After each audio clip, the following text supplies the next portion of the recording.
I have a sneaking suspicion that you guys are interested in the ultimate fate of cast members.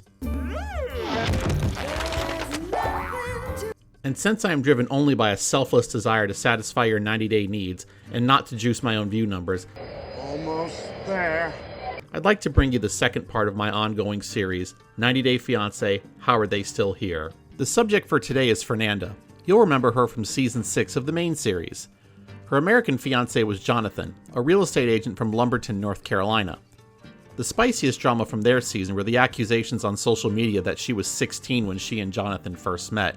That and the fact that he paid for her to get breast implants as a reward for getting her visa. There's also a rumor that Fernanda's real name is Nancy. So like most of the other couples on season 6, they got married at the end of their season. They were then slotted into 3 mercifully short episodes on What Now? On those episodes, we learned that Lumberton life isn't really doing it for Fernanda, and she wants to move to Chicago to become a model or something. Jonathan doesn't want to start a whole new business up there, so he says no. And despite her mother telling her to be patient, Fernanda decides to pack up and move there anyway. We close with Jonathan deciding to withdraw Fernanda's affidavit of support, effectively ending her adjustment of status application in preparation for filing for divorce. So that should be it. No status, no way she can stay, and she needs to go home. Nope. How could you be so naive? Fernanda reappears on 90 Day Self-Quarantine roughly a year later. She's still living in Chicago and working as a model and living with her roommate Vanessa, where they definitely aren't having daily naked pillow fights and pajama parties.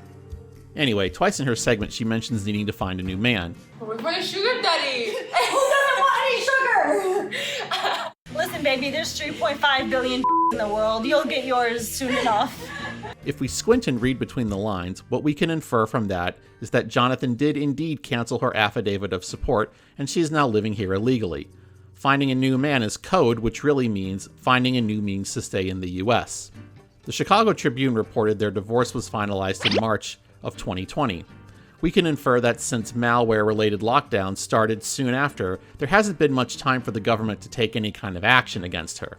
With the government distracted, she can probably stay here for a little while and try to pull in money from Cameo or some other means.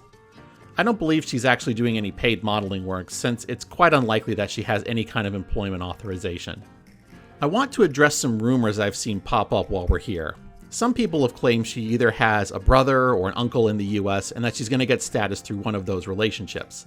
That's not likely. Let's start with this imagined brother. The current visa bulletin has the wait time for Mexican citizens applying in the F4 category, F4 being the category for siblings of an American citizen, at about 20 years. That means either Fernanda has a brother who is in his 40s, or she would have to wait a very long time before the case came current. It's a similar story with this imagined uncle. An uncle can't petition directly for a niece or nephew, but can petition for his sibling and his derivative beneficiaries, meaning the wife and any children that the sibling has. So if Fernanda's dad has a brother in the US who petitioned them back in the late 90s, it's possible that their case might be current for them to apply for immigrant visas. If somebody has proof of this particular scenario, let me know in the comments. Another issue that the Chicago Tribune mentioned is that Fernanda has made some vague abuse claims about Jonathan in the course of their divorce proceedings.